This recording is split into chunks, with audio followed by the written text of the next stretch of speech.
ਤੁਸੀਂ ਸੁਣ ਰਹੇ ਹੋ ਖਲੀਲ ਜਿਬਰਾਨ ਦਾ ਨਾਵਲ ਟੁੱਟੇ ਖੰਭ ਅੰਕ 6ਵਾਂ। ਇੱਕ ਦਿਨ ਫੈਰਸ ਅਫੰਦੀ ਨੇ ਮੈਨੂੰ ਆਪਣੇ ਘਰ ਰਾਤ ਦੇ ਖਾਣੇ ਤੇ ਬੁਲਾਇਆ। ਮੈਂ ਹਾਂ ਕਰ ਦਿੱਤੀ। ਮੇਰੀ ਆਤਮਾ ਉਸ ਦੈਵੀ ਖਾਣੇ ਲਈ ਭੁੱਖੀ ਸੀ ਜੋ ਖੁਦਾ ਨੇ ਸਲਮਾ ਦੇ ਹੱਥਾਂ ਵਿੱਚ ਰੱਖਿਆ। ਇਹ ਰੂਹਾਨੀ ਖੁਰਾਕ ਸੀ, ਜਿੰਨੀ ਅਸੀਂ ਖਾਂਦੇ ਸਾਡੀ ਭੁੱਖ ਓਨੀ ਹੀ ਵੱਧਦੀ ਜਾਂਦੀ। ਇਹ ਉਹ ਖੁਰਾਕ ਸੀ ਜਿਸ ਦਾ ਸਵਾਦ ਅਰਬ ਦੇ ਕਵੀ ਕੈਸ, ਦਾਂਤੇ ਅਤੇ ਸੈਫੋ ਨੇ ਚਖਿਆ ਅਤੇ ਜਿਸ ਨੇ ਉਹਨਾਂ ਦੇ ਦਿਲਾਂ ਦੀ ਅਗਨੀ ਨੂੰ ਹੋਰ ਪ੍ਰਚੰਡ ਕੀਤਾ। ਇਹ ਉਹ ਖੁਰਾਕ ਸੀ ਜਿਸ ਨੂੰ ਦੇਵੀ ਆਪਣੇ ਚੁੰਮਣਾਂ ਦੀ ਮਿਠਾਸ ਅਤੇ ਹੰਝੂਆਂ ਦੀ ਕੁੜੱਤਣ ਨਾਲ ਤਿਆਰ ਕਰਦੀ ਹੈ। ਜਿਉਂ ਹੀ ਮੈਂ ਫੈਰਸ ਅਫੰਦੀ ਦੇ ਘਰ ਪੁੱਜਾ, ਮੇਰੀ ਨਜ਼ਰ ਸਲਮਾ ਉੱਤੇ ਪਈ, ਜੋ ਬਾਗ ਵਿੱਚ ਬੈਂਚ ਉੱਤੇ ਦਰਖਤ ਨਾਲ ਸਿਰ ਟਿਕਾਈ ਬੈਠੀ ਚਿੱਟੀ ਰੇਸ਼ਮੀ ਪੁਸ਼ਾਕ ਵਿੱਚ ਦੁਲਹਨ ਲੱਗ ਰਹੀ ਸੀ, ਜਾਂ ਜਿਵੇਂ ਕੋਈ ਸੰਤਰੀ ਉਸ ਥਾਂ ਦੀ ਰਾਖੀ ਕਰ ਰਿਹਾ ਹੋਵੇ। ਚੁੱਪਚਾਪ ਅਤੇ ਸਤਿਕਾਰ ਨਾਲ ਮੈਂ ਉਸ ਦੇ ਕੋਲ ਪੁੱਜ ਕੇ ਬਹਿ ਗਿਆ। ਮੈਂ ਕੁਝ ਵੀ ਨਾ ਕਿਹਾ, ਆਪਣੇ ਆਪ ਨੂੰ ਚੁੱਪ ਦੇ ਹਵਾਲੇ ਕਰ ਦਿੱਤਾ, ਜੋ ਦਿਲ ਦੀ ਇੱਕੋ ਜ਼ੁਬਾਨ ਹੁੰਦੀ ਹੈ। ਪਰ ਮੈਂ ਮਹਿਸੂਸ ਕੀਤਾ ਜਿਵੇਂ ਸਲਮਾ ਮੇਰੀ ਚੁੱਪ ਦੀ ਜ਼ੁਬਾਨ ਨੂੰ ਸੁਣ ਰਹੀ ਅਤੇ ਮੇਰੀਆਂ ਅੱਖਾਂ ਵਿੱਚੋਂ ਮੇਰੀ ਆਤਮਾ ਨੂੰ ਪਛਾਣ ਰਹੀ ਹੋਵੇ। ਕੁਝ ਹੀ ਮਿੰਟਾਂ ਵਿੱਚ ਬਜ਼ੁਰਗ ਵੀ ਬਾਹਰ ਆ ਗਿਆ ਅਤੇ ਉਸਨੇ ਮੈਨੂੰ ਆਮ ਦੀ ਤਰ੍ਹਾਂ ਹੀ ਜੀ ਆਇਆਂ ਕਿਹਾ। ਜਦੋਂ ਉਸਨੇ ਮੇਰੇ ਵੱਲ ਹੱਥ ਵਧਾਇਆ ਤਾਂ ਮੈਨੂੰ ਜਾਪਿਆ ਜਿਵੇਂ ਉਹ ਉਸ ਅਦਿੱਖ ਸ਼ਕਤੀ ਰਾਹੀਂ ਆਸ਼ੀਰਵਾਦ ਦੇ ਰਿਹਾ ਸੀ ਜੋ ਮੈਨੂੰ ਅਤੇ ਉਸਦੀ ਬੇਟੀ ਨੂੰ ਨੇੜੇ ਲਿਆ ਰਹੀ ਸੀ। ਉਸਨੇ ਹੌਲੀ ਜਿਹੀ ਕਿਹਾ, ਮੇਰੇ ਬੱਚਿਓ, ਆਓ, ਖਾਣਾ ਤਿਆਰ ਹੈ। ਅਸੀਂ ਉਸਦੇ ਪਿੱਛੇ ਹੋ ਤੁਰੇ ਅਤੇ ਸਲਮਾ ਦੀਆਂ ਅੱਖਾਂ ਵਿੱਚ ਚਮਕ ਸੀ, ਜਿਵੇਂ ਉਸਦੇ ਪਿਤਾ ਦੇ ਕਹਿਣ ਦੇ ਢੰਗ ਮੇਰੇ ਬੱਚਿਓ ਨੇ ਉਸਦੇ ਪਿਆਰ ਵਿੱਚ ਨਵੀਂ ਭਾਵਨਾ ਦਾ ਸੰਚਾਰ ਕਰ ਦਿੱਤਾ ਹੋਵੇ। ਅਸੀਂ ਮੇਜ਼ ਤੇ ਬੈਠੇ ਖਾਣੇ ਤੇ ਸ਼ਰਾਬ ਦੇ ਘੁੱਟ ਦਾ ਆਨੰਦ ਮਾਣਦੇ ਰਹੇ, ਪਰ ਸਾਡੀਆਂ ਆਤਮਾਵਾਂ ਦੂਰ ਕਿਸੇ ਹੋਰ ਸੰਸਾਰ ਵਿੱਚ ਵਿਚਰ ਰਹੀਆਂ ਸਨ। ਤਿੰਨੇ ਵਿਅਕਤੀ ਵੱਖ-ਵੱਖ ਤਰ੍ਹਾਂ ਸੋਚ ਰਹੇ ਸਨ, ਪਰ ਤਿੰਨੇ ਹੀ ਪਿਆਰ ਵਿੱਚ ਬੱਝੇ ਹੋਏ ਸਨ। ਤਿੰਨੇ ਹੀ ਭੋਲੇ ਭਾਲੇ ਤੇ ਮਹਿਸੂਸ ਵਧੇਰੇ ਕਰਦੇ ਸਨ, ਪਰ ਵਿਹਾਰਕ ਗਿਆਨ ਘੱਟ ਸੀ। ਇੱਕ ਨਾਟਕ ਖੇਡਿਆ ਜਾ ਰਿਹਾ ਸੀ, ਬਜ਼ੁਰਗ ਵੱਲੋਂ, ਜੋ ਆਪਣੀ ਬੇਟੀ ਨੂੰ ਪਿਆਰ ਵੀ ਕਰਦਾ ਤੇ ਉਸਦੀ ਖੁਸ਼ੀ ਲਈ ਸਭ ਕੁਝ ਕਰਦਾ। 20 ਸਾਲਾਂ ਦੀ ਨੌਜਵਾਨ ਔਰਤ ਉਤਸੁਕਤਾ ਨਾਲ ਭਵਿੱਖ ਬਾਰੇ ਸੋਚ ਰਹੀ ਸੀ ਅਤੇ ਨੌਜਵਾਨ ਕਲਪਨਾ ਦੀ ਦੁਨੀਆ ਵਿੱਚ ਗੁਆਚਿਆ ਪਰ ਚਿੰਤਾਗ੍ਰਸਤ ਸੀ, ਜਿਸ ਨੇ ਨਾ ਹੀ ਜ਼ਿੰਦਗੀ ਦੀ ਬਹਾਰ ਦਾ ਆਨੰਦ ਮਾਣਿਆ ਤੇ ਨਾ ਹੀ ਕੁੜੱਤਣ ਦਾ। ਉਹ ਪਿਆਰ ਅਤੇ ਸੂਝ-ਬੂਝ ਦੀ ਸਿਖਰ ਤੱਕ ਪੁੱਜਣ ਦਾ ਯਤਨ ਕਰ ਰਿਹਾ ਸੀ, ਆਪਣੇ ਆਪ ਨੂੰ ਉੱਚਾ ਚੁੱਕਣ ਦੇ ਸਮਰੱਥ ਨਹੀਂ ਸੀ। ਅਸੀਂ ਤਿੰਨੇ ਸ਼ਾਮ ਦੇ ਧੁੰਦਲਕੇ ਵਿੱਚ ਇਕਾਂਤ ਵਿੱਚ ਖਾ ਪੀ ਰਹੇ ਸੀ, ਜੋ ਦੈਵੀ ਸੁਰੱਖਿਆ ਹੇਠ ਸੀ, ਪਰ ਸਾਡੇ ਗਲਾਸਾਂ ਦੀ ਸਤਹ ਵਿੱਚ ਕੁੜੱਤਣ ਅਤੇ ਵੇਦਨਾ ਛੁਪੀ ਹੋਈ ਸੀ। ਹਾਲਾਂ ਅਸੀਂ ਖਾਣਾ ਖਤਮ ਹੀ ਕੀਤਾ ਸੀ ਕਿ ਇੱਕ ਨੌਕਰਾਨੀ ਨੇ ਆ ਕੇ ਦੱਸਿਆ ਕਿ ਫੈਰਸ ਅਫੰਦੀ ਨੂੰ ਕੋਈ ਵਿਅਕਤੀ ਮਿਲਣਾ ਚਾਹੁੰਦਾ ਹੈ।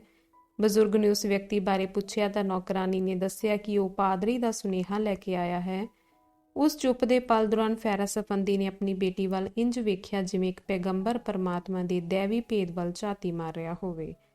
ਉਸਨੇ ਨੌਕਰਾਨੀ ਨੂੰ ਕਿਹਾ ਕਿ ਉਸ ਵਿਅਕਤੀ ਨੂੰ ਅੰਦਰ ਲੈ ਆਵੇ। ਉਸ ਵੇਲੇ ਇੱਕ ਵਰਦੀਧਾਰੀ, ਵੱਡੀਆਂ-ਵੱਡੀਆਂ ਕੁੰਡੀਆਂ ਮੁੱਛਾਂ ਵਾਲਾ ਵਿਅਕਤੀ ਕਮਰੇ ਵਿੱਚ ਦਾਖਲ ਹੋਇਆ ਤੇ ਬਜ਼ੁਰਗ ਨੂੰ ਆਦਾਬ ਕੀਤੀ ਤੇ ਕਿਹਾ ਕਿ ਪਾਦਰੀ ਨੇ ਉਸਨੂੰ ਆਪਣੀ ਨਿੱਜੀ ਗੱਡੀ ਦੇ ਕੇ ਤੁਹਾਨੂੰ ਲਿਆਉਣ ਲਈ ਭੇਜਿਆ ਹੈ। ਉਹਨਾਂ ਨੂੰ ਤੁਹਾਡੇ ਨਾਲ ਜ਼ਰੂਰੀ ਕੰਮ ਹੈ। ਬਜ਼ੁਰਗ ਦੇ ਚਿਹਰੇ ਤੇ ਹਵਾਈਆਂ ਉੱਡਣ ਲੱਗੀਆਂ ਤੇ ਖੁਸ਼ੀ ਅਲੋਪ ਹੋ ਗਈ। ਡੂੰਘੀ ਵਿਚਾਰ ਪਿੱਛੋਂ ਮੇਰੇ ਕੋਲ ਆ ਕੇ ਦੋਸਤਾਨਾ ਲਹਿਜੇ ਵਿੱਚ ਕਹਿਣ ਲੱਗਾ, ਇਸ ਇਕਾਂਤ ਥਾਂ ਤੇ ਸਲਮਾ ਨੂੰ ਤੇਰਾ ਸਾਥ ਚੰਗਾ ਲੱਗੇਗਾ। ਇਹ ਕਹਿੰਦਿਆਂ ਉਹ ਸਲਮਾ ਵੱਲ ਮੁੜਿਆ ਤੇ ਮੁਸਕਰਾ ਕੇ ਉਸਦੀ ਸਹਿਮਤੀ ਮੰਗੀ।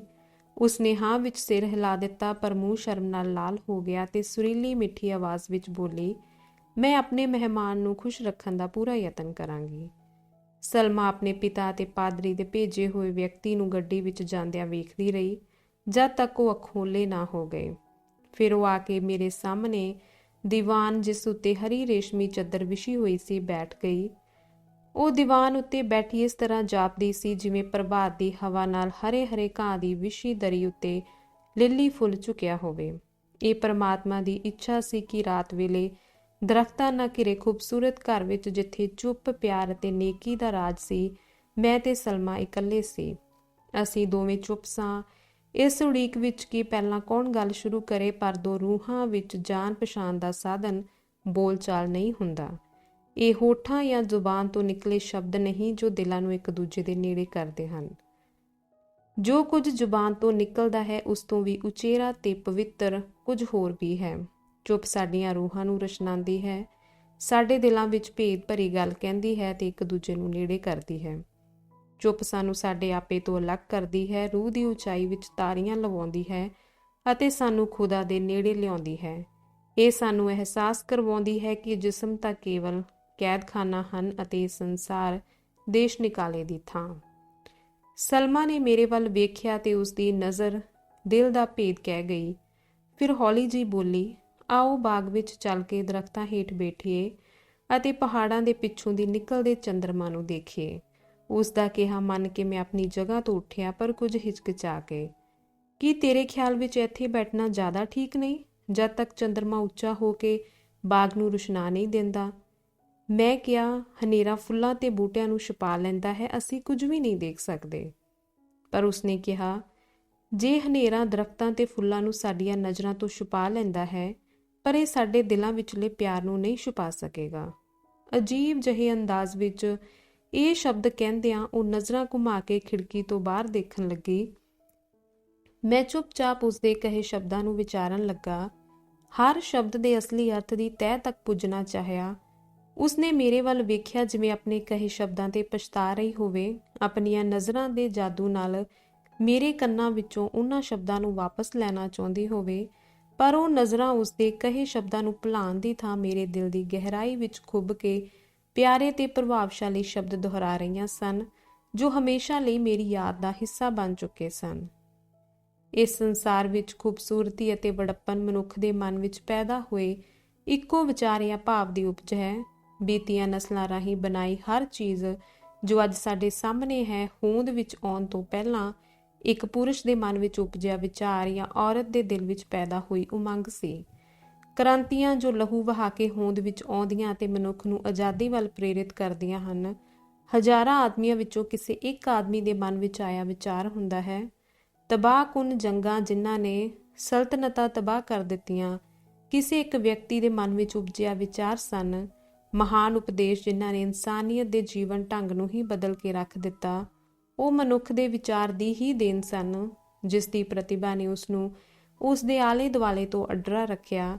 ਇੱਕੋ ਉਪਜੇ ਵਿਚਾਰ ਕਾਰਨ ਮੀਨਾਰ ਉਸਰੇ, ਇਸਲਾਮ ਦੀ ਸ਼ਾਨ ਕਾਇਮ ਹੋਈ ਅਤੇ ਅਲੈਗਜ਼ੈਂਡਰੀਆ ਦੀ ਲਾਇਬ੍ਰੇਰੀ ਸੜ ਕੇ ਸੁਆਹ ਹੋ ਗਈ। ਰਾਤ ਵੇਲੇ ਮਨ ਵਿੱਚ ਉਪਜਿਆ ਇੱਕ ਵਿਚਾਰ ਤੁਹਾਨੂੰ ਆਕਾਸ਼ ਤੱਕ ਚੁੱਕ ਲਿਜਾਏਗਾ ਜਾਂ ਫਿਰ ਧਰਤੀ ਤੇ ਲਿਆ ਪਟਕੇਗਾ। ਔਰਤ ਦੀ ਇੱਕ ਨਜ਼ਰ ਤੁਹਾਨੂੰ ਦੁਨੀਆ ਦਾ ਸਭ ਤੋਂ ਖੁਸ਼ਨਸੀਬ ਮਨੁੱਖ ਬਣਾ ਦਿੰਦੀ ਹੈ। ਆਦਮੀ ਦੇ ਮੂੰਹੋਂ ਨਿਕਲਿਆ ਇੱਕ ਸ਼ਬਦ ਹੀ ਤੁਹਾਨੂੰ ਅਮੀਰ ਜਾਂ ਗਰੀਬ ਬਣਾ ਦੇਵੇਗਾ। ਉਸ ਰਾਤ ਸਲਮਾ ਦੇ ਮੂੰਹੋਂ ਨਿਕਲੇ ਉਹਨਾਂ ਸ਼ਬਦਾਂ ਨੇ ਜਿਵੇਂ ਮੈਨੂੰ ਬੀਤੇ ਅਤੇ ਭਵਿੱਖ ਵਿਚਕਾਰ ਜਕੜ ਲਿਆ। ਜਿਵੇਂ ਕਿਸੇ ਕਿਸ਼ਤੀ ਨੂੰ ਸਾਗਰ ਵਿੱਚ ਸਹਾਰਾ ਮਿਲ ਗਿਆ ਹੋਵੇ, ਉਸ ਸ਼ਬਦ ਨੇ ਮੈਨੂੰ ਜਵਾਨੀ ਦੀ ਇਕੱਲ ਦੀ ਨੀਂਦ ਤੋਂ ਜਗਾ ਦਿੱਤਾ ਅਤੇ ਉਸ ਰਾਹ ਵੱਲ ਤੋਰਿਆ ਜਿੱਥੇ ਜੀਵਨ ਅਤੇ ਮੌਤ ਆਪਣਾ ਆਪਣਾ ਰੋਲ ਅਦਾ ਕਰਦੇ ਹਨ। ਜਦੋਂ ਅਸੀਂ ਬਾਗ ਵਿੱਚ ਪੁੱਜੇ, ਫੁੱਲਾਂ ਦੀ ਸੁਗੰਧੀ ਹਵਾ ਵਿੱਚ ਘੁਲ ਮਿਲ ਚੁੱਕੀ ਸੀ। ਅਸੀਂ ਮੋਤੀਏ ਦੇ ਦਰਖਤ ਨੇੜੇ ਪਏ ਬੈਂਚ ਉੱਤੇ ਚੁੱਪਚਾਪ ਬੈਠ ਕੇ ਸੌਂ ਰਹੀ ਕੁਦਰਤ ਦੇ ਰੰਗ ਮਾਣਦੇ ਰਹੇ, ਜਦੋਂ ਕਿ ਨੀਲੇ ਅਸਮਾਨ ਵਿੱਚ ਕੋਈ ਦੈਵੀ ਨਜ਼ਰ ਸਾਡੀ ਮਿਲਣੀ ਦੀ ਗਵਾਹੀ ਭਰ ਰਹੀ ਸੀ। ਚੰਦਰਮਾ ਸਨਨ ਪਹਾੜ ਦੇ ਪਿੱਛੋਂ ਬਾਹਰ ਨਿਕਲ ਆਇਆ ਸੀ ਤੇ ਉਸਦੀਆਂ ਰਿਸ਼ਮਾਂ ਤੱਟ ਪਹਾੜੀਆਂ ਤੇ ਪਹਾੜ ਉੱਤੇ ਪੈ ਰਹੀਆਂ ਸਨ ਅਤੇ ਅਸੀਂ ਘਾਟੀ ਦੇ ਕੰਢੇ ਤੇ ਬੈਠੇ ਪਿੰਡਾਂ ਦੀ ਝਲਕ ਵੇਖ ਰਹੇ ਸਾਂ ਜੋ ਹਨੇਰੇ ਵਿੱਚੋਂ ਉਤਰ ਕੇ ਵਿਖਾਈ ਦੇਣ ਲੱਗ ਪਈ ਸੀ। ਚੰਦ ਦੀਆਂ ਚਾਂਦੀ ਰੰਗੀਆਂ ਰਿਸ਼ਮਾਂ ਹੇਠ ਲੈਬਨਾਨ ਖੂਬਸੂਰਤ ਨਜ਼ਰ ਆ ਰਿਹਾ ਸੀ। ਪੱਛਮ ਦੇ ਕਵੀ ਲੈਬਨਾਨ ਨੂੰ ਪੌਰਾਣਿਕ ਥਾਂ ਮੰਨਦੇ ਹਨ, ਜਿਵੇਂ ਡੇਵਿਡ ਤੇ ਸੋਲੋਮ ਦੇ ਪੈਗੰਬਰ ਦੇ ਗੁਜ਼ਰ ਜਾਣ ਪਿੱਛੋਂ ਭੁੱਲੀ ਵਿਸਰੀ ਥਾਂ ਬਣ ਗਈ ਹੋਵੇ। ਉਹਨਾਂ ਪੱਛਮੀ ਕਵੀਆਂ ਲਈ ਲੈਬਨਾਨ ਸ਼ਬਦ ਕਾਵਿਕ ਪ੍ਰਭਾਵ ਦਿੰਦਾ ਹੈ, ਜਿਸ ਦੇ ਪਹਾੜ ਦੇ ਕੰਢਿਆਂ ਉੱਤੇ ਪਵਿੱਤਰ ਦਿਉਦਾਰ ਦੀ ਸੁਗੰਧੀ ਬਿਖਰੀ ਹੋਵੇ। ਇਹ ਉਹਨਾਂ ਨੂੰ ਧਾਤ ਅਤੇ ਮਾਰੂਥਲ ਦੇ ਬਣੇ ਮਜ਼ਬੂਤੀ ਨਾਲ ਖੜੇ ਉਹਨਾਂ ਧਾਰਮਿਕ ਸਥਾਨਾਂ ਦੀ ਅਤੇ ਘਾਟੀਆਂ ਵਿੱਚ ਚਰਦੇ ਹਿਰਨਾਂ ਦੇ ਝੁੰਡ ਦੀ ਯਾਦ ਦਿਵਾਉਂਦਾ ਹੈ। ਉਸ ਰਾਤ ਮੈਂ ਲੈਬਨਾਨ ਨੂੰ ਸੁਪਨੇ ਵਾਂਗ ਇੱਕ ਕਵੀ ਦੀ ਅੱਖ ਨਾਲ ਵੇਖਿਆ। ਵਸਤਾਂ ਦੀ ਦਿੱਖ ਵਲਵਲਿਆਂ ਦੇ ਅਨੁਸਾਰ ਹੀ ਤਬਦੀਲ ਹੁੰਦੀ ਹੈ ਤੇ ਸਾਨੂੰ ਉਹਨਾਂ ਵਿੱਚ ਜਾਦੂ ਅਤੇ ਖੂਬਸੂਰਤੀ ਨਜ਼ਰ ਆਉਂਦੀ ਹੈ, ਜਦੋਂ ਕਿ ਇਹ ਖੂਬਸੂਰਤੀ ਅਸਲ ਵਿੱਚ ਸਾਡੇ ਅੰਦਰ ਹੀ ਹੁੰਦੀ ਹੈ। ਜਿਉਂ ਹੀ ਚੰਦ ਦੀਆਂ ਕਿਰਨਾਂ ਸਲਮਾ ਦੇ ਚਿਹਰੇ, ਗਰਦਨ ਅਤੇ ਬਾਹਾਂ ਉੱਤੇ ਪਈਆਂ, ਉਹ ਇੰਜ ਜਾਪਣ ਲੱਗੀ ਜਿਵੇਂ ਖੂਬਸੂਰਤੀ ਤੇ ਪਿਆਰ ਦੀ ਦੇਵੀ ਇਸ਼ਤਰ ਦੇ ਕਿਸੇ ਪੁਜਾਰੀ ਨੇ ਆਪਣੀਆਂ ਉਂਗਲਾਂ ਨਾਲ ਹਾਥੀ ਦੰਦ ਦਾ ਬੁੱਤ ਘੜਿਆ ਹੋਵੇ। ਜਿਉਂ ਹੀ ਉਸ ਦੀ ਨਜ਼ਰ ਮੇਰੇ ਤੇ ਪਈ, ਉਹ ਝੱਟ ਬੋਲੀ, ਤੂੰ ਚੁੱਪ ਕਿਉਂ ਹੈ? ਤੂੰ ਆਪਣੀ ਬੀਤੀ ਜ਼ਿੰਦਗੀ ਬਾਰੇ ਕੁਝ ਕਿਉਂ ਨਹੀਂ ਦੱਸਦਾ? ਮੈਂ ਨਜ਼ਰ ਚੁੱਕ ਕੇ ਉਸ ਵੱਲ ਵੇਖਿਆ ਤਾਂ ਮੇਰੀ ਚੁੱਪੀ ਟੁੱਟੀ ਅਤੇ ਮੂੰਹ ਚੋਂ ਨਿਕਲਿਆ, ਕੀ ਤੂੰ ਨਹੀਂ ਸੁਣਿਆ ਜੋ ਮੈਂ ਇਸ ਬਗੀਚੀ ਵਿੱਚ ਆਉਂਦੇ ਹੋਏ ਕਿਹਾ ਸੀ? ਉਹ ਰੂਹ ਜੋ ਫੁੱਲਾਂ ਦੀ ਸਰਸਰਾਹਟ ਅਤੇ ਚੁੱਪ ਦਾ ਗੀਤ ਸੁਣਦੀ ਹੈ, ਉਹ ਮੇਰੀ ਆਤਮਾ ਦੀ ਚੀਖ ਪੁਕਾਰ ਤੇ ਦਿਲ ਦਾ ਦਰਦ ਵੀ ਸੁਣ ਸਕਦੀ ਹੈ। ਉਸ ਆਪਣੇ ਚਿਹਰੇ ਨੂੰ ਹੱਥਾਂ ਨਾਲ ਢੱਕਦਿਆਂ ਕੰਬਦੀ ਆਵਾਜ਼ ਵਿੱਚ ਕਿਹਾ, ਹਾਂ ਮੈਂ ਸੁਣਦੀ ਹਾਂ। ਮੈਂ ਉਹ ਆਵਾਜ਼ ਸੁਣੀ ਹੈ ਜੋ ਰਾਤ ਦੀ ਛਾਤੀ ਵਿੱਚੋਂ ਅਤੇ ਦਿਨ ਦੇ ਦਿਲ ਵਿੱਚ ਉੱਠਦੇ ਤੂਫਾਨ ਵਿੱਚੋਂ ਆਉਂਦੀ ਹੈ। ਸਲਮਾ ਨੂੰ ਛੱਡ ਕੇ ਮੈਂ ਆਪਣੇ ਬੀਤੇ, ਆਪਣੀ ਹੋਂਦ ਤੇ ਸਭ ਕੁਝ ਨੂੰ ਭੁੱਲ ਕੇ ਉਸ ਨੂੰ ਉੱਤਰ ਦਿੱਤਾ, ਅਤੇ ਮੈਂ ਵੀ ਇਹੀ ਸੁਣਿਆ ਹੈ ਸਲਮਾ। ਮੈਂ ਹਵਾ ਵਿੱਚ ਥਰਥਰਾਂਦਾ ਖੁਸ਼ੀ ਦੇਣ ਵਾਲਾ ਸੰਗੀਤ ਸੁਣਿਆ ਹੈ ਜਿਸ ਨਾਲ ਸਾਰਾ ਬ੍ਰਹਿਮੰਡ ਕੰਬ ਉੱਠਿਆ। ਇਹ ਲਫ਼ਜ਼ ਸੁਣਦਿਆਂ ਹੀ ਉਸ ਆਪਣੀ ਅੱਖਾਂ ਮੀਟ ਲਈਆਂ ਅਤੇ ਉਸਦੇ ਹੋਠਾਂ ਉੱਤੇ ਮੈਨੂੰ ਅਜਿਹੀ ਮੁਸਕਾਨ ਦਿਖਾਈ ਦਿੱਤੀ ਜਿਸ ਵਿੱਚ ਖੁਸ਼ੀ ਅਤੇ ਉਦਾਸੀ ਮਿਲੀ ਹੋਈ ਸੀ।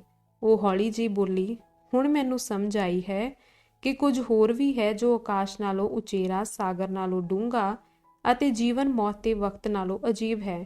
ਅੱਜ ਮੈਨੂੰ ਉਸ ਰਹੱਸ ਦਾ ਪਤਾ ਲੱਗਾ ਹੈ ਜੋ ਪਹਿਲਾਂ ਨਹੀਂ ਸੀ ਪਤਾ। ਉਸ ਵੇਲੇ ਸਲਮਾ ਮੈਨੂੰ ਇੱਕ ਦੋਸਤ ਨਾਲੋਂ ਵਧੇਰੇ ਅਜੀਜ਼, ਭੈਣ ਨਾਲੋਂ ਵਧੇਰੇ ਨੇੜੇ ਅਤੇ ਮਸ਼ੂਕਾ ਨਾਲੋਂ ਵਧੇਰੇ ਪਿਆਰੀ ਲੱਗੀ। ਉਹ ਇੱਕ ਮਹਾਨ ਵਿਚਾਰ, ਸੁੰਦਰ ਸੁਪਨਾ ਜਿਹੀ ਬਣ ਗਈ। ਇਹ ਸੋਚਣਾ ਗਲਤ ਹੈ ਕਿ ਪਿਆਰ ਲੰਬੇ ਸਾਥ ਅਤੇ ਵਧੇਰੇ ਮੇਲ ਜੋਲ ਤੋਂ ਉਪਜਦਾ ਹੈ। ਪਿਆਰ ਤਾਂ ਰੂਹ ਦੀ ਸਾਂਝ ਦੀ ਪੈਦਾਵਾਰ ਹੈ ਅਤੇ ਜੇ ਉਹ ਸਾਂਝ ਇੱਕ ਪਲ ਵਿੱਚ ਪੈਦਾ ਨਹੀਂ ਹੁੰਦੀ ਤਾਂ ਇਹ ਸਾਲਾਂ ਤੱਕ ਜਾਂ ਪੁਸ਼ਤਾਂ ਤੱਕ ਵੀ ਪੈਦਾ ਨਹੀਂ ਹੋਵੇਗੀ। ਸਲਮਾ ਨੇ ਆਪਣਾ ਸਿਰ ਉੱਚਾ ਚੁੱਕਿਆ ਤੇ ਦੂਰ ਅਦਿੱਖ ਵੱਲ ਦੇਖਿਆ ਜਿੱਥੇ ਸਨਨ ਪਹਾੜ ਆਕਾਸ਼ ਨੂੰ ਛੂਹ ਰਿਹਾ ਸੀ ਅਤੇ ਬੋਲੀ, ਕੱਲ ਤੱਕ ਤੂੰ ਮੇਰੇ ਭਰਾ ਵਾਂਗ ਸੀ, ਮੈਂ ਜਿਸ ਕੋਲ ਆਪਣੇ ਪਿਤਾ ਦੇ ਸਾਏ ਹੇਠ ਰਹਿ ਸਕਦੀ ਅਤੇ ਜਿਸ ਕੋਲ ਸ਼ਾਂਤੀ ਨਾਲ ਬੈਠ ਸਕਦੀ ਸਾਂ, ਪਰ ਹੁਣ ਮੈਨੂੰ ਪਿਆਰੇ ਭਰਾ ਨਾਲੋਂ ਵਧੇਰੇ ਤੇ ਬੜੀ ਅਜੀਬ ਤੇ ਪਿਆਰੀ ਜਿਹੀ ਭਾਵਨਾ ਦਾ ਅਹਿਸਾਸ ਹੋ ਰਿਹਾ ਹੈ। ਪਿਆਰ ਅਤੇ ਡਰ ਰਲਿਆ ਮਿਲਿਆ, ਮੈਨੂੰ ਖੁਸ਼ੀ ਅਤੇ ਗਮੀ ਦੋਵੇਂ ਭਾਵਨਾਵਾਂ ਦਿਲ ਨੂੰ ਟੁੰਬ ਰਹੀਆਂ ਹਨ। ਮੈਂ ਉੱਤਰ ਦਿੱਤਾ, ਇਹ ਵਲਵਲਾ ਜਿਸ ਤੋਂ ਅਸੀਂ ਡਰਦੇ ਹਾਂ ਤੇ ਸਾਨੂੰ ਟੁੰਬਦਾ ਹੈ, ਦਾ ਦਿਲ ਵਿੱਚ ਪੈਦਾ ਹੋ ਜਾਣਾ ਕੁਦਰਤ ਦਾ ਨਿਯਮ ਹੈ, ਜਿਸ ਕਾਰਨ ਚੰਦ ਧਰਤੀ ਦੁਆਲੇ ਅਤੇ ਸੂਰਜ ਖੁਦਾ ਦੁਆਲੇ ਚੱਕਰ ਕੱਟਦਾ ਹੈ। ਉਸਨੇ ਆਪਣੇ ਹੱਥ ਮੇਰੇ ਸਿਰ ਤੇ ਰੱਖ ਕੇ ਵਾਲਾਂ ਵਿੱਚ ਉਂਗਲੀਆਂ ਫੇਰਨੀਆਂ ਸ਼ੁਰੂ ਕਰ ਦਿੱਤੀਆਂ। ਉਸਦੇ ਚਿਹਰੇ ਤੇ ਚਮਕ ਸੀ, ਪਰ ਅੱਖਾਂ ਵਿੱਚ ਹੰਝੂ ਆ ਗਏ ਜਿਵੇਂ ਲਿੱਲੀ ਫੁੱਲ ਦੇ ਪੱਤਿਆਂ ਉੱਤੇ ਤਰੇਲ ਤੁਪਕੇ ਪਏ ਹੋਣ। ਉਹ ਹੌਲੀ ਜਿਹੀ ਕਹਿਣ ਲੱਗੀ, ਸਾਡੀ ਇਸ ਕਹਾਣੀ ਤੇ ਕੌਣ ਵਿਸ਼ਵਾਸ ਕਰੇਗਾ? ਕੌਣ ਮੰਨੇਗਾ ਕਿ ਇਸ ਘੜੀ ਅਸੀਂ ਸ਼ੰਕਾ ਦੀਆਂ ਸਾਰੀਆਂ ਮੰਜ਼ਲਾਂ ਪਾਰ ਕਰ ਲਈਆਂ ਹਨ? ਕੌਣ ਯਕੀਨ ਕਰੇਗਾ ਕਿ ਨਿਸਾਨ ਦਾ ਮਹੀਨਾ ਜਦੋਂ ਅਸੀਂ ਪਹਿਲੀ ਵਾਰ ਇੱਕ ਦੂਜੇ ਦੇ ਨੇੜੇ ਆਏ, ਉਹ ਮਹੀਨਾ ਹੈ ਜਿਸ ਨੇ ਸਾਨੂੰ ਜ਼ਿੰਦਗੀ ਦੇ ਪਵਿੱਤਰ ਬੰਧਨ ਵਿੱਚ ਬੰਨ੍ਹ ਦਿੱਤਾ ਹੈ। ਬੋਲਦਿਆਂ ਬੋਲਦਿਆਂ ਉਸ ਦੀਆਂ ਉਂਗਲਾਂ ਸਿਰ ਦੇ ਵਾਲਾਂ ਵਿੱਚ ਫਿਰ ਰਹੀਆਂ ਸਨ ਅਤੇ ਮੇਰੇ ਸਾਹਮਣੇ ਉਸ ਖੂਬਸੂਰਤ ਨਾਜ਼ੁਕ ਹੱਥਾਂ ਦੀਆਂ ਉਂਗਲਾਂ ਸ਼ਾਵੇਂ ਸ਼ਾਹੀ ਤਾਜ ਜਾਂ ਹੋਰ ਸ਼ਾਨੋ ਸ਼ੌਕਤ ਕੁਝ ਵੀ ਨਹੀਂ ਸੀ। ਮੈਂ ਉਸ ਨੂੰ ਉੱਤਰ ਦਿੰਦਿਆਂ ਕਿਹਾ, ਲੋਕ ਸਾਡੀ ਇਸ ਕਹਾਣੀ ਤੇ ਵਿਸ਼ਵਾਸ ਨਹੀਂ ਕਰਨਗੇ ਕਿਉਂਕਿ ਉਹ ਨਹੀਂ ਜਾਣਦੇ ਕਿ ਪਿਆਰ ਅਜਿਹਾ ਫੁੱਲ ਹੈ ਜੋ ਬਿਨਾਂ ਮੌਸਮ ਤੋਂ ਵੀ ਉੱਗਦਾ ਤੇ ਖਿੜਦਾ ਹੈ। ਪਰ ਕੀ ਇਹ ਨਿਸਾਨ ਮਹੀਨਾ ਸੀ ਜਿਸ ਨੇ ਸਾਨੂੰ ਨੇੜੇ ਲਿਆਂਦਾ ਤੇ ਪਹਿਲੀ ਵਾਰ ਜ਼ਿੰਦਗੀ ਦੇ ਪਵਿੱਤਰ ਬੰਧਨ ਵਿੱਚ ਬੰਨ੍ਹਿਆ? ਕੀ ਇਹ ਖੁਦਾ ਦਾ ਵਰਦਾਨ ਨਹੀਂ ਜਿਸ ਨੇ ਜਨਮ ਤੋਂ ਪਹਿਲਾਂ ਸਾਡੀਆਂ ਰੂਹਾਂ ਨੂੰ ਨੇੜੇ ਲਿਆਂਦਾ ਅਤੇ ਦਿਨ ਤੇ ਰਾਤਾਂ ਲਈ ਸਾਨੂੰ ਇੱਕ ਦੂਜੇ ਉੱਤੇ ਕਾਬਜ਼ ਕਰ ਦਿੱਤਾ? ਮਨੁੱਖ ਦੀ ਜ਼ਿੰਦਗੀ ਮਾਂ ਦੇ ਪੇਟ ਵਿੱਚੋਂ ਸ਼ੁਰੂ ਹੋ ਕੇ ਕਬਰ ਵਿੱਚ ਖਤਮ ਨਹੀਂ ਹੁੰਦੀ ਅਤੇ ਇਹ ਚੰਦ ਤੇ ਤਾਰਿਆਂ, ਜੜਿਆ ਆਕਾਸ਼, ਪਿਆਰੀਆਂ ਰੂਹਾਂ ਅਤੇ ਸਾਖਿਆਤ ਆਤਮਾਵਾਂ ਤੋਂ ਸੱਖਣਾ ਨਹੀਂ ਹੈ। ਜਿਉਂ ਹੀ ਉਸਨੇ ਆਪਣਾ ਹੱਥ ਮੇਰੇ ਸਿਰ ਤੋਂ ਚੁੱਕਿਆ, ਮੈਨੂੰ ਲੱਗਿਆ ਜਿਵੇਂ ਵਾਲਾਂ ਦੀਆਂ ਜੜ੍ਹਾਂ ਵਿੱਚ ਰਾਤ ਦੀ ਹਵਾ ਵਿੱਚ ਮਿਲਿਆ ਬਿਜਲੀ ਦਾ ਕਰੰਟ ਜਿਸਮ ਵਿੱਚ ਝੁੰਝਣੀ ਜਿਹੀ ਛੇੜ ਗਿਆ ਹੋਵੇ। ਇੱਕ ਪੱਕੇ ਸ਼ਰਧਾਲੂ ਵਾਂਗ ਜੋ ਪੂਜਾ ਸਥਾਨ ਤੇ ਦੇਵੀ ਦਾ ਚੁੰਮਨ ਲੈ ਕੇ ਆਸ਼ੀਰਵਾਦ ਪ੍ਰਾਪਤ ਕਰਦਾ ਹੈ, ਮੈਂ ਸਲਮਾ ਦਾ ਹੱਥ ਫੜਿਆ ਅਤੇ ਆਪਣੇ ਗਰਮ ਹੋਠਾਂ ਰਾਹੀਂ ਲੰਮਾ ਚੁੰਮਨ ਲੈਂਦੇ ਹੋਏ ਰਾਹਤ ਮਹਿਸੂਸ ਕੀਤੀ, ਜਿਸ ਦੀ ਯਾਦ ਅੱਜ ਵੀ ਮੇਰੇ ਦਿਲ ਨੂੰ ਟੁੰਬਦੀ ਅਤੇ ਮੇਰੀ ਆਤਮਾ ਦੇ ਸਾਰੇ ਸਮਰੱਥਾ ਨੂੰ ਪਿਆਰ ਰਾਹੀਂ ਜਾਗਰਤ ਕਰਦੀ ਹੈ। ਇਸੇ ਤਰ੍ਹਾਂ ਇੱਕ ਘੰਟਾ ਬੀਤ ਗਿਆ ਜਿਸ ਦਾ ਇੱਕ ਇੱਕ ਮਿੰਟ ਪਿਆਰ ਦੇ ਇੱਕ ਇੱਕ ਸਾਲ ਵਾਂਗ ਸੀ। ਰਾਤ ਚੰਦ ਦੀ ਚਾਨਣੀ, ਫੁੱਲਾਂ ਤੇ ਦਰਖਤਾਂ ਦੀ ਚੁੱਪ ਨੇ ਸਾਨੂੰ ਪਿਆਰ ਤੋਂ ਸਿਵਾਏ ਸਾਰੀ ਹਕੀਕਤ ਤੋਂ ਬੇਖਬਰ ਕਰ ਦਿੱਤਾ ਸੀ ਕਿ ਅਚਾਨਕ ਘੋੜਿਆਂ ਦੀਆਂ ਟਾਪਾਂ ਤੇ ਗੱਡੀ ਦੇ ਪਹੀਆਂ ਦੀ ਆਵਾਜ਼ਾਂ ਸੁਣਾਈ ਦਿੱਤੀਆਂ। ਖੁਸ਼ੀ ਦੇ ਪਲਾਂ ਤੇ ਸੁਪਨਿਆਂ ਦੀ ਦੁਨੀਆ ਵਿੱਚੋਂ ਨਿਕਲ ਕੇ ਦੁੱਖਾਂ ਤੇ ਗਮਾਂ ਦੀ ਦੁਨੀਆ ਵਿੱਚ ਮੁੜਦੇ ਹੋਏ ਅਸੀਂ ਵੇਖਿਆ ਕਿ ਬਜ਼ੁਰਗ ਵਾਪਸ ਆ ਗਿਆ ਸੀ। ਅਸੀਂ ਉੱਠੇ ਤੇ ਅੱਗੋਂ ਦੀ ਹੋ ਕੇ ਉਸ ਨੂੰ ਮਿਲੇ। ਘੋੜਾ ਗੱਡੀ ਬਾਗ ਦੇ ਕੋਲ ਪਹੁੰਚੀ ਤਾਂ ਫੈਰਸ ਅਫੰਦੀ ਉਸੇ ਵਿੱਚੋਂ ਉਤਰ ਕੇ ਹੌਲੀ ਜਿਹੀ ਸਾਡੇ ਵੱਲ ਵਧਿਆ। ਉਸ ਦਾ ਜਿਸਮ ਥੋੜਾ ਜਿਹਾ ਝੁਕਿਆ ਹੋਇਆ ਸੀ, ਜਿਵੇਂ ਦਿਲ ਤੇ ਕੋਈ ਵੱਡਾ ਬੋਝ ਲੈ ਕੇ ਮੁੜਿਆ ਹੋਵੇ। ਉਸਨੇ ਸਲਮਾ ਦੇ ਨੇੜੇ ਆ ਕੇ ਦੋਵੇਂ ਹੱਥ ਉਸਦੇ ਮੋਢਿਆਂ ਤੇ ਰੱਖ ਕੇ ਉਸ ਵੱਲ ਟਿਕਟਿਕੀ ਲਾ ਕੇ ਵੇਖਿਆ। ਉਸਦੇ ਝੁਰੜੀਆਂ ਭਰੇ ਚਿਹਰੇ ਉੱਤੇ ਹੰਝੂ ਤ੍ਰਿਪ-ਤ੍ਰਿਪ ਕਰਨ ਲੱਗੇ ਤੇ ਹੋਠ ਦੁਖੀ ਮੁਸਕਾਨ ਨਾਲ ਕੰਬ ਜੇ ਗਏ। ਰੁਕ ਰੁਕ ਕੇ ਉਹ ਬੋਲਿਆ, ਮੇਰੀ ਪਿਆਰੀ ਸਲਮਾ, ਬਹੁਤ ਛੇਤੀ ਹੀ ਤੂੰ ਆਪਣੇ ਪਿਆਰੇ ਪਿਤਾ ਦੀਆਂ ਬਾਹਾਂ ਵਿੱਚੋਂ ਕਿਸੇ ਹੋਰ ਵਿਅਕਤੀ ਦੀਆਂ ਬਾਹਾਂ ਵਿੱਚ ਚਲੀ ਜਾਵੇਂਗੀ। ਬਹੁਤ ਛੇਤੀ ਤਕਦੀਰ ਤੈਨੂੰ ਇਸ ਇਕਾਂਤ ਘਰ ਵਿੱਚੋਂ ਵਿਸ਼ਾਲ ਸੰਸਾਰ ਵਿੱਚ ਲੈ ਜਾਏਗੀ। ਇਹ ਬਾਗ ਤੇਰੇ ਕਦਮਾਂ ਦੀ ਛੂਹ ਤੋਂ ਵਾਂਝਾ ਹੋ ਜਾਏਗਾ ਤੇ ਇਹ ਤੇਰਾ ਪਿਤਾ ਤੇਰੇ ਲਈ ਅਜਨਬੀ। ਸਾਰਾ ਫੈਸਲਾ ਹੋ ਗਿਆ, ਪਰਮਾਤਮਾ ਤੇਰੇ ਅੰਗ ਸੰਗ ਰਹੇ। ਇਹ ਸੁਣਦਿਆਂ ਹੀ ਸਲਮਾ ਦਾ ਚਿਹਰਾ ਉਤਰ ਗਿਆ ਤੇ ਅੱਖਾਂ ਪਥਰਾ ਗਈਆਂ, ਜਿਵੇਂ ਮੌਤ ਦੀ ਸਜ਼ਾ ਸੁਣਾ ਦਿੱਤੀ ਗਈ ਹੋਵੇ। ਇੱਕ ਸੱਟ ਲੱਗੇ ਪੰਛੀ ਵਾਂਗੂ ਚੀਕੀ, ਦੁਖੀ ਤੇ ਕੰਬਦੀ ਹੋਈ ਆਵਾਜ਼ ਵਿੱਚ ਬੋਲੀ, ਇਹ ਤੁਸੀਂ ਕੀ ਕਹਿ ਰਹੇ ਹੋ? ਤੁਹਾਡਾ ਇਸ ਤੋਂ ਕੀ ਭਾਵ ਹੈ? ਤੁਸੀਂ ਮੈਨੂੰ ਕਿੱਥੇ ਭੇਜ ਰਹੇ ਹੋ? ਉਸਨੇ ਛਾਨਬੀਨ ਕਰਨ ਵਾਲੀ ਨਜ਼ਰ ਨਾਲ ਪਿਤਾ ਵੱਲ ਵੇਖਿਆ, ਜਿਵੇਂ ਕਿਸੇ ਭੇਦ ਨੂੰ ਜਾਣਨ ਦਾ ਯਤਨ ਕਰ ਰਹੀ ਹੋਵੇ। ਉਸੇ ਪਾਲੋ ਬੋਲੀ, ਮੈਨੂੰ ਸਮਝ ਆ ਗਈ ਸਾਰੀ ਗੱਲ ਦੀ। ਪਾਦਰੀ ਨੇ ਤੁਹਾਡੇ ਕੋਲੋਂ ਮੇਰਾ ਹੱਥ ਮੰਗ ਲਿਆ ਹੈ ਅਤੇ ਖੰਭ ਟੁੱਟੇ ਪੰਛੀ ਵਾਂਗ ਮੇਰੇ ਲਈ ਪਿੰਜਰਾ ਤਿਆਰ ਕਰ ਲਿਆ ਹੈ। ਕੀ ਤੁਹਾਡੀ ਇਹੀ ਇੱਛਾ ਹੈ ਪਿਤਾ ਜੀ? ਬਜ਼ੁਰਗ ਨੇ ਡੂੰਘਾ ਹੌਂਕਾ ਭਰਿਆ ਤੇ ਹਾਂ ਵਿੱਚ ਉੱਤਰ ਦਿੱਤਾ। ਪਿਆਰ ਨਾਲ ਉਹ ਸਲਮਾ ਨੂੰ ਅੰਦਰ ਲੈ ਗਿਆ, ਜਦੋਂ ਕਿ ਮੈਂ ਬਾਗ ਵਿੱਚ ਇਕੱਲਾ ਰਹਿ ਗਿਆ। ਜਿਵੇਂ ਪਤਝੜ ਦੇ ਪੱਤਿਆਂ ਨੂੰ ਤੂਫਾਨ ਉਡਾ ਲਿਜਾਂਦਾ ਹੈ, ਇਹੀ ਮੇਰੇ ਦਿਲ ਦੀ ਹਾਲਤ ਸੀ। ਫਿਰ ਮੈਂ ਵੀ ਉਹਨਾਂ ਦੇ ਪਿੱਛੇ ਚਲਾ ਗਿਆ ਤੇ ਉਲਝਣ ਤੋਂ ਬਚਣ ਲਈ ਮੈਂ ਬਜ਼ੁਰਗ ਨਾਲ ਹੱਥ ਮਿਲਾਇਆ, ਆਪਣੀ ਪਿਆਰੀ ਸਲਮਾ ਵੱਲ ਦੇਖਿਆ ਤੇ ਬਾਹਰ ਆ ਗਿਆ। ਜਿਉਂ ਹੀ ਮੈਂ ਬਾਗ ਦੇ ਸਿਰੇ ਤੱਕ ਪੁੱਜਿਆ, ਮੈਨੂੰ ਲੱਗਾ ਜਿਵੇਂ ਬਜ਼ੁਰਗ ਮੈਨੂੰ ਬੁਲਾ ਰਿਹਾ ਹੋਵੇ। ਉਹ ਮਿਲਣ ਲਈ ਪਿੱਛੇ ਆ ਰਿਹਾ ਸੀ। ਮਾਫੀ ਮੰਗਦਿਆਂ ਉਹ ਮੇਰਾ ਹੱਥ ਫੜ ਕੇ ਕਹਿਣ ਲੱਗਾ, ਮੇਰੇ ਬੇਟੇ, ਮੈਨੂੰ ਮਾਫ ਕਰ ਦੇਈਂ। ਮੈਂ ਹੰਝੂ ਵਹਾ ਕੇ ਤੁਹਾਡੀ ਸ਼ਾਮ ਦੀ ਖੁਸ਼ੀ ਵਿੱਚ ਖਲਲ ਪਾਇਆ ਹੈ, ਪਰ ਮਿਹਰਬਾਨੀ ਕਰੀ ਤੂੰ ਆਉਂਦਾ ਰਹੀਂ, ਜਦੋਂ ਕਿ ਮੈਂ ਇਸ ਸੁਨਸਾਨ ਘਰ ਵਿੱਚ ਇਕੱਲਾ ਤੇ ਨਿਰਾਸ਼ ਰਹਿ ਜਾਵਾਂਗਾ। ਮੇਰੇ ਬੇਟੇ, ਜਵਾਨੀ ਅਤੇ ਬੁਢਾਪੇ ਦਾ ਕੋਈ ਮੇਲ ਨਹੀਂ, ਜਿਵੇਂ ਦਿਨ ਤੇ ਰਾਤ ਕਦੇ ਨਹੀਂ ਮਿਲਦੇ, ਪਰ ਤੂੰ ਆਉਂਦਾ ਰਹੀਂ ਅਤੇ ਆਪਣੇ ਬਾਪ ਨਾਲ ਬਿਤਾਏ ਮੇਰੇ ਜਵਾਨੀ ਦੇ ਦਿਨਾਂ ਦੀ ਯਾਦ ਤਾਜ਼ਾ ਕਰਾਂਦਾ ਰਹੀਂ ਅਤੇ ਜ਼ਿੰਦਗੀ ਕਿਵੇਂ ਚੱਲ ਰਹੀ ਹੈ ਇਸ ਬਾਰੇ ਦੱਸਦਾ ਰਹੀਂ, ਭਾਵੇਂ ਇਹਨਾਂ ਗੱਲਾਂ ਦਾ ਕੋਈ ਬਹੁਤਾ ਮਹੱਤਵ ਨਹੀਂ। ਕੀ ਤੂੰ ਮੇਰੇ ਕੋਲ ਨਹੀਂ ਆਏਗਾ ਜਦੋਂ ਸਲਮਾ ਮੈਨੂੰ ਇਕੱਲਿਆਂ ਛੱਡ ਕੇ ਇਸ ਘਰ ਤੋਂ ਚਲੀ ਜਾਏਗੀ? ਇਹਨਾਂ ਗਮਗੀਨ ਸ਼ਬਦਾਂ ਨੂੰ ਸੁਣਦਿਆਂ ਤੇ ਉਸ ਨਾਲ ਹੱਥ ਮਿਲਾਉਂਦਿਆਂ ਮੈਨੂੰ ਲੱਗਿਆ ਜਿਵੇਂ ਗਰਮ-ਗਰਮ ਹੰਝੂ ਮੇਰੇ ਹੱਥਾਂ ਉੱਤੇ ਡਿੱਗ ਪਏ ਹੋਣ। ਦੁੱਖ ਨਾਲ ਹਲੂਣਿਆ ਤੇ ਪਿਤਾ ਪਿਆਰ ਕਾਰਨ ਮੈਨੂੰ ਲੱਗਿਆ ਜਿਵੇਂ ਮੇਰਾ ਦਿਲ ਦੁੱਖ ਨਾਲ ਫਟ ਜਾਏਗਾ। ਮੈਂ ਸਿਰ ਉੱਤੇ ਚੁੱਕਿਆ ਤਾਂ ਉਸ ਮੇਰੀਆਂ ਅੱਖਾਂ ਵਿੱਚ ਹੰਝੂ ਦੇਖੇ। ਉਸ ਮੇਰੇ ਵੱਲ ਝੁੱਕ ਕੇ ਮੇਰੇ ਮੱਥੇ ਦਾ ਚੁੰਮਣ ਲੈਂਦੇ ਕਿਹਾ, ਅੱਛਾ ਮੇਰੇ ਬੇਟੇ, ਅਲਵਿਦਾ। ਜਵਾਨ ਨਾਲੋਂ ਇੱਕ ਬਜ਼ੁਰਗ ਦੇ ਅਥਰੂ ਵਧੇਰੇ ਅਸਰ ਕਰਦੇ ਹਨ, ਕਿਉਂਕਿ ਇਹ ਉਸਦੇ ਕਮਜ਼ੋਰ ਜਿਸਮ ਵਿੱਚ ਬਚਿਆ ਖੁਚਿਆ ਸਰਮਾਇਆ ਹੁੰਦੇ ਹਨ। ਇੱਕ ਜਵਾਨ ਮਨੁੱਖ ਦੇ ਹੰਝੂ ਗੁਲਾਬ ਦੀ ਪੱਤੀ ਉੱਤੇ ਤਰੇਲ ਤੁਮਕੇ ਵਾਂਗ ਹੁੰਦੇ ਹਨ, ਜਦੋਂ ਕਿ ਇੱਕ ਬਜ਼ੁਰਗ ਦੇ ਉਸ ਪੀਲੇ ਪੱਤੇ ਵਾਂਗ ਜੋ ਸਰਦੀ ਆਉਣ ਤੇ ਹਵਾ ਦੇ ਝੋਕੇ ਨਾਲ ਡਿੱਗ ਪੈਂਦਾ ਹੈ। ਜਦੋਂ ਮੈਂ ਫੈਰਸ ਅਫੰਦੀ ਦੇ ਘਰ ਤੋਂ ਵਿਦਾ ਲਈ ਤਾਂ ਸਲਮਾ ਦੀ ਆਵਾਜ਼ ਮੇਰੇ ਕੰਨਾਂ ਵਿੱਚ ਗੂੰਜਦੀ ਰਹੀ। ਉਸ ਦੀ ਖੂਬਸੂਰਤੀ ਸਾਏ ਵਾਂਗ ਮੇਰਾ ਪਿੱਛਾ ਕਰਦੀ ਰਹੀ ਅਤੇ ਉਸਦੇ ਪਿਤਾ ਦੇ ਹੰਝੂ ਮੇਰੇ ਹੱਥ ਉੱਤੇ ਹੌਲੀ-ਹੌਲੀ ਸੁੱਕ ਗਏ।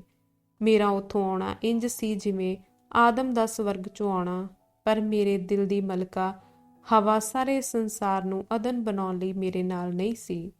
ਉਸ ਰਾਤ ਜਦੋਂ ਮੇਰਾ ਦੁਬਾਰਾ ਜਨਮ ਹੋਇਆ ਸੀ, ਮੈਂ ਮਹਿਸੂਸ ਕੀਤਾ ਸੀ ਕਿ ਮੈਂ ਮੌਤ ਦੇ ਪਹਿਲੀ ਵਾਰ ਦਰਸ਼ਨ ਕੀਤੇ ਹਨ। ਇਸ ਤਰ੍ਹਾਂ ਸੂਰਜ ਦੀ ਗਰਮੀ ਨਾਲ ਹੀ ਖੇਤਾਂ ਨੂੰ ਜੀਵਨ ਦਾਨ ਵੀ ਦਿੰਦਾ ਹੈ। ਇਸ ਤਰ੍ਹਾਂ ਸੂਰਜ ਆਪਣੀ ਗਰਮੀ ਨਾਲ ਹੀ ਖੇਤਾਂ ਨੂੰ ਜੀਵਨ ਦਾਨ ਵੀ ਦਿੰਦਾ ਹੈ ਤੇ ਤਬਾਹ ਵੀ ਕਰਦਾ ਹੈ। ਧੰਨਵਾਦ।